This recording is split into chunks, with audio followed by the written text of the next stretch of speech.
is Anatron, and I'm here to tell you about what makes this robot's heart beat. It's going to be a review channel for books, movies, TV shows, general stuff that I have loved.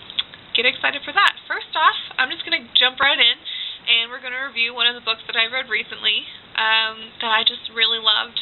It is the first book in a series, so there's lots more to go where that came from. Hopefully, cross your fingers that the author doesn't just completely stop writing this book.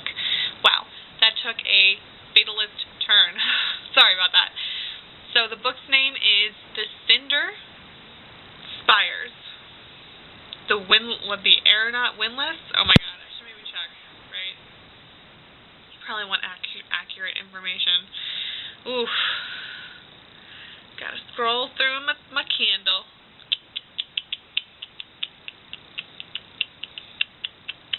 Boom.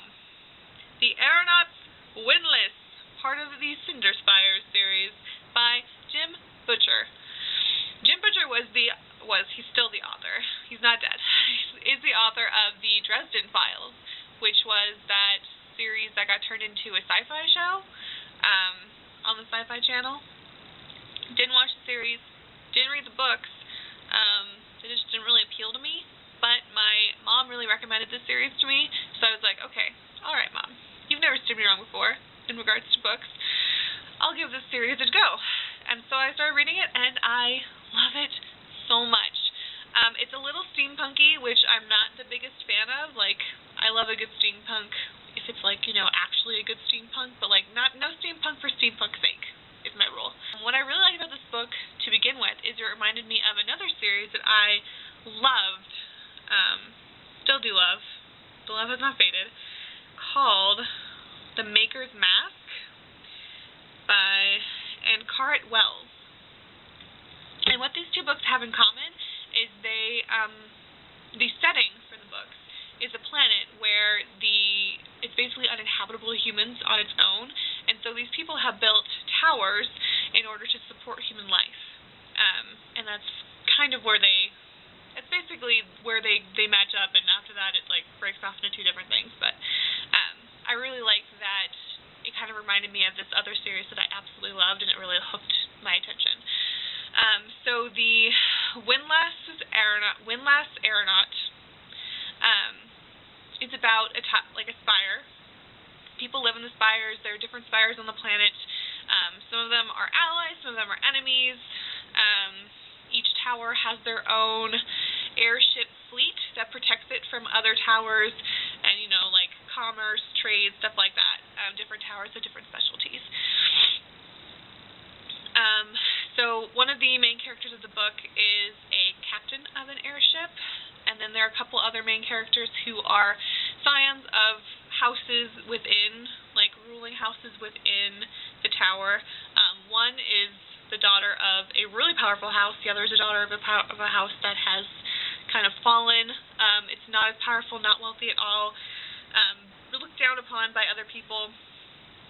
And then the fourth main character, main character is another scion of that important house, but like not the main heir. So we got these three young people who are in the tower, this captain who is outside the tower in his airship, and you kind of follow their different stories, and then at some point they all meet up, and then they like go forward together, which I always love. When you have like these three like different storylines, 3 or 4 different storylines, you're just kind of like, I don't know how these end up together, and then they do, and it's magic. But I really liked all of the main characters. They all brought something great. There's like the really powerful heiress who, nothing ever really goes wrong in her life, and she just does whatever she needs to do, and then stuff starts falling apart, and you're like, what's she gonna do? And she still kicks ass. And then you got the scion of the less important house who had to grow up really quickly. It's very responsible. She's very like dry humor, a little snarky, which I like, but very polite, which I also think is extremely important. People really don't give enough credit to politeness. It's very important, I think. And then you got the dude who is clan of the main of the big house, but like not as important, and he's like cousins with the heiress, and they've grown up together, but like, you know, he's very cool and he understands that the whole world doesn't revolve around this heiress and how she always seems to manage to get stuff done, but he understands that she can be a difficult person, so he makes allowances for that, but also is kind of like her leash a little bit, which I think is cool. That they have enough mutual respect to balance each other out. And then we have the airship captain who, you know, has like nothing to do with these three young people, but still ends up like enmeshed in their story somehow, which is great.